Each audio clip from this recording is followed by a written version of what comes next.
Hi everyone, this is Jordan from local bands Valley and E.R.I.E. This is the second video in a two-part series going over the basics of the guitar. In the first video, I talked about the parts of the guitar, string notes, tuning, and went over a brief exercise to get used to pressing down on the frets of the guitar. In this video, I'm going to go into more depth on how to actually start playing songs, reading what are called tabs, and start showing you how to form chords on the guitar. Let's start with tabs. Tabs are a simple way of reading guitar notes. Instead of more formal sheet music, the purpose of a tab is really to show you which strings and frets of a guitar you will need to play to hit the correct notes of a song. Here's an example of a guitar tab. So you'll see on this particular tab, we're really going to be playing notes just on the high top two strings, so the high E and the high B string here. So as I was mentioning, the numbers are going to indicate which fret you're going to want to push down on that particular string. So you're going to see that this song is going to start on the high B string, and it's going to start on fret 5. So in order for that, you're going to press down, make sure you're pressing down right in the middle of that fret very firmly. And then when you play the B string, you're going to pick it with your pick hand here, and that should be our first note there to start the song. So you'll see it moves twice with that note. So we got 5, 5, and then we're going to move up to 6. And then it's going to jump up to the high E string, and it says 3, 3. So that's going to be the third fret on that high E. And then coming back down here.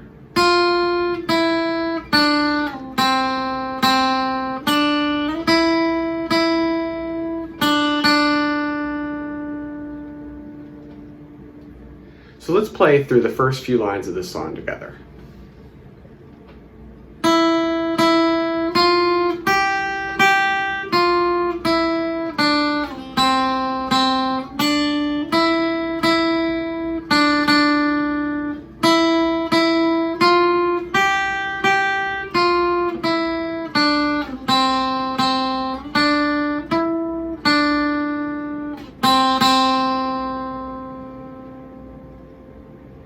You'll notice how when I was going through, I was kind of using just a combination of all of my fingers to go through the progression that was written.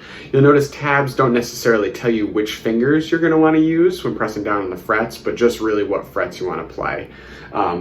Just from playing, I went with what I was comfortable with.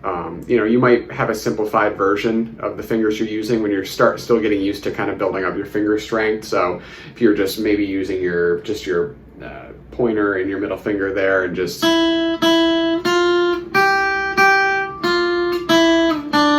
if that's what helps you kind of get started and start getting used to playing through it, that's fine. But as you start to play more and you start to get a little more dexterity in all of your fingers on it, it just becomes a little bit easier to start kind of using them all as you're climbing the neck of the guitar. So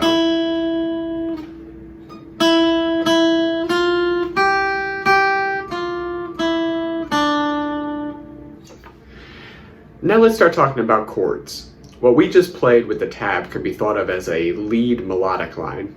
Chords are a combination of multiple notes played at the same time that really fill out and drive a song. You may hear this described as playing rhythm guitar, but chords are incredibly important.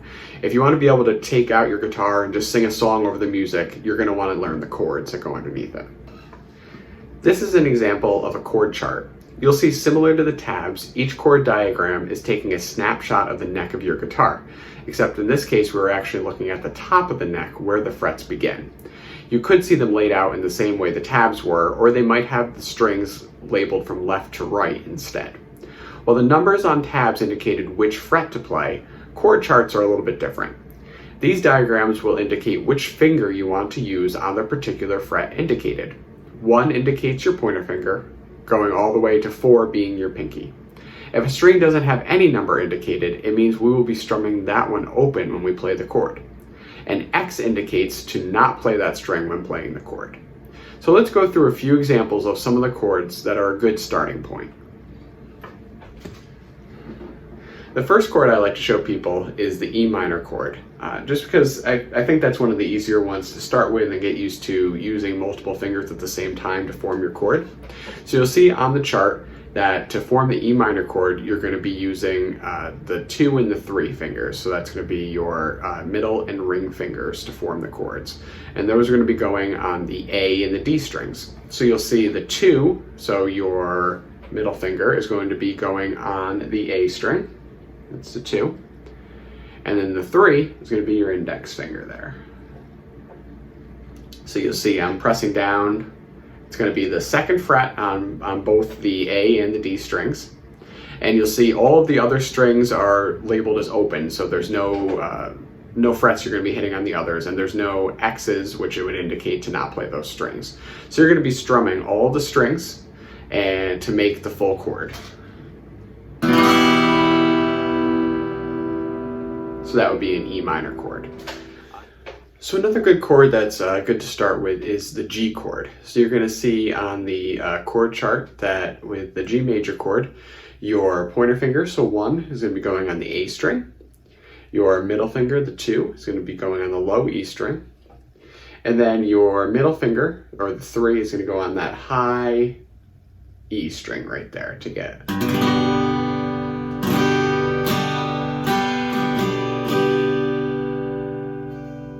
Now personally, I use the pinky on that high E instead,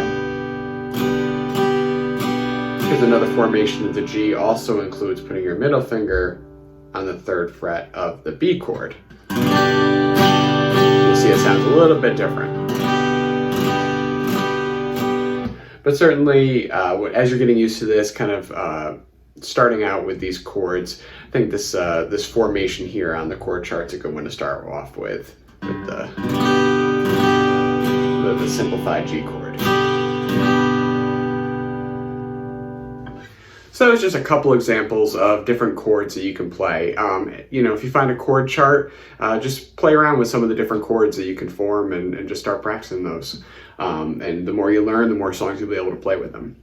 So the other piece to playing chords is strumming. As I mentioned earlier, playing chords can be described as rhythm guitar, so your strumming pattern can be important to how the song sounds as well. By a strumming pattern, I mean the combination of strumming down on the strings and back up on the strings. Here's just a simple strum that you can practice using any of the chords that I was showing you earlier, or any chord on a chord chart. So you just want to get used to strumming both down and up.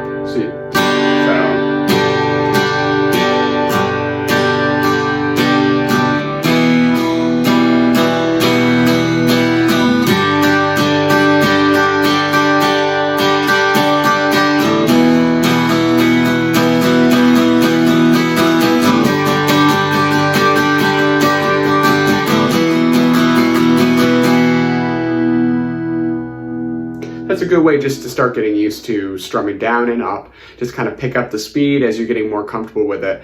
And the more you do it, the more used you're going to be able to use your picking hand or your strumming hand to be able to both give the song some rhythm, and then your other hand actually pressing down on the frets to create the chords and the notes that you want. So this is really just a snapshot of the different chords you can form on the guitar. As your fingers get used to playing more, you can start to form a bar chord, which is a full chord that uses the same finger placements anywhere along the neck of the guitar to form different chords.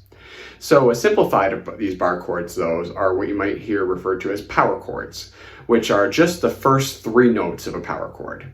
Again, you can use the same positioning of a power chord really anywhere along the neck of the guitar on the different frets to play the different chords. The low note of the chord you're forming is always going to be the actual name of the power chord that you're playing. So you're going to hear power chords a lot in rock and punk music on like electric guitars with distortion. So as an example of this, this is a full A bar chord that you'd be able to form. But the abbreviated version of that in power chord form is just going to be the actual root note of A on the bottom string. And then on the string above that, you're going to jump up 2 frets. So it's 5 on this string, and then 7 on the A string. And then the string above that is also going to be 7.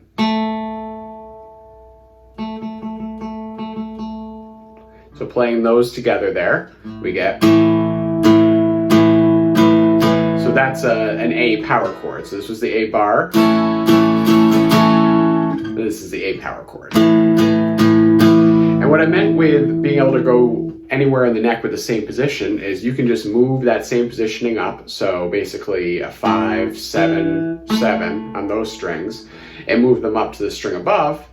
So now you'd be forming the 5 on the A string, and then the 7 on the D, and the 7 on the G string. And now we have a D power chord. So you can use that same formation all across the neck of the guitar, that same positioning, and to be able to play songs in different chords. So for example, this is kind of just like a punk sounding song, but you can just go.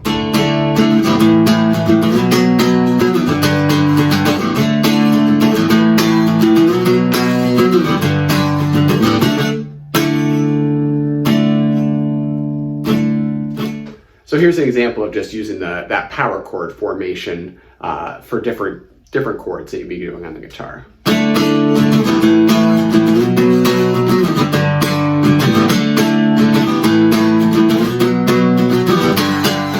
Thank you all for checking out this video today, and thank you to the Clifton Park Half Moon Library for hosting this virtual video series. Keep playing, practicing, and having fun with the guitar. There's so much more that you're going to learn, and I'm excited for you as you keep going on your guitar journey. Take care.